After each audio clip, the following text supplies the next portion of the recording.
है जब मैं 10th क्लास में था, पढ़ाई में मैं तो कुछ खास नहीं था। मैं उन बच्चों में से आता था जो पढ़ाई छोड़कर सारे कामों में अच्छे होते हैं। तुम इनसे क्रिकेट खिलवा लो, फुटबॉल खिलवा लो, हाँ मैं भी वैसे ही था। स्पोर्ट्स में अच्छा, क्रिएटिविटी में अच्छा, बस पढ़ाई मत करवाना। फिर रिलेटिव्स भी कुछ ऐसे ताने मारते थे, पढ़ाई छोड़ के कुछ भी करवा लो इनसे। हाँ तो उसमें दिक्कत क्या है सड़ेली आंटी? पढ़ पढ़ के क्या तुम्हारे विक्की जैसा हो जाऊं? 2 1 या 2 2 2 या 4। नहीं नहीं नहीं, सब ठीक। क्लास में तुम्हारे पास चॉइस नहीं होती, तुम्हें पढ़ना ही पड़ेगा घर वालों के प्रेशर के कारण। फिर यहाँ तुम्हारी क्रिएटिविटी या टैलेंट काम नहीं आते। भले तुम्हें जमीन पे सर रख के इतना तेज घूमना आता है कि तुम उड़ भी सकते हो।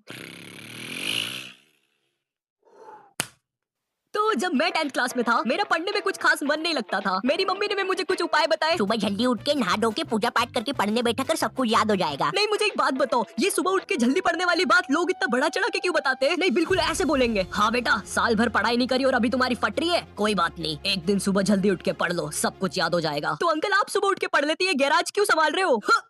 क्योंकि मैं सुबह उठ के पाना फेंकने की प्रैक्टिस करता था। साले बात करता है। अब देखो मेरे से तो पढ़ाई हो नहीं रही थी और मेरे 10th के प्री बोर्ड्स भी पास आ रहे थे, तो मैंने सोचा कि मैं मेरे एक दोस्त के साथ पढ़ाई कर लूं। तो ये यश था ना, ये पढ़ाई और मस्ती दोनों में अच्छा था। मुझे नहीं पता कैसे था बट था। तो अब मैंने फटी में अपनी झोली और पानी की कुप्पी उठाई और यश की गुफा की तरफ चल दिया। यश मुझे भी पढ़ा लिया अपने साथ। पहले ये बता तेरा एसएसटी में कितना हो गया? अरे एसएसटी की तो पुस्तक ही नहीं मिली मेरे को जब मैं लेने गया था। तू पुस्तक खरीदने कब गया था? सोमवार। सोमवार माने का ये? ओह फिर तो तू पास नहीं हो पाएगा। ठीक है। फिर मैं अपनी पानी की कुप्पी और झोली मैंने यश को समझाया था कि मैं कवर कर लूंगा उसके साथ सारा कोर्स। तो वो भी जैसे तैसे मान गया, क्योंकि उसको भी वापस से पूरा सिलेबस रिवाइज करना था। पूरा सिलेबस वापस से रिवाइज, समझ रहे हो? और इधर एक मैं हूँ जिसे सिलेबस तक नहीं पता। मेरे पास कुछ था तो वो थे पुराने साल के क्वेश्चन पेपर्स, क्योंकि वो रिपीट होते हैं। मगर खैर यश के साथ मेरी पढ़ाई सही चल रही थी। बट फिर मेरे 2 और दोस्त जिनकी सेम मेरी जैसी हालत थी, वो भी यश के घर आ जाते हैं पढ़ने के लिए, और यश उन्हें आने भी देता है। और कसम से ये बहुत बड़ी गलती थी हमारी। अभी तक हम बस 2 लोग थे, इसलिए हमारी पढ़ाई अच्छी चल रही थी। बट अब हम 4 लोग हो चुके थे। हम जैसे ही पढ़ने बैठते थोड़ी देर बाद पता नहीं क्या होता है, हम सब मजा कर रहे होते हैं। ओए यारों का यार,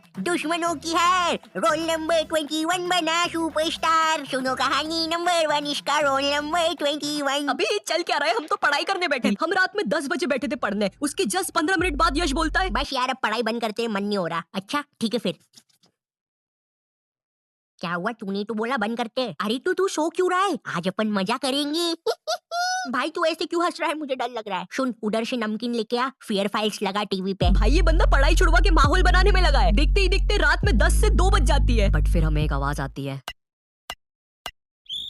अगर कोई नॉर्मल बंदा होता ना तो उसकी तो जान ही निकल जाती कि ये आवाज कहाँ से आई। बट ये हमारा चौकीदार था। तुम लोग के उधर होते या नहीं पता नहीं, बट हमारा चौकीदार रात में 2 से 3 के बीच में आता था, ताकि अगर रात में कहीं पर चोरी हो रही हो तो इसको पता चल जाए। ये बंदा एक तो इतने डरावने तरीके से ठोकता है ना 3 बार। सोचो रात में एकदम सुनसान माहौल और फिर 3 बार ठोकने की आवाज।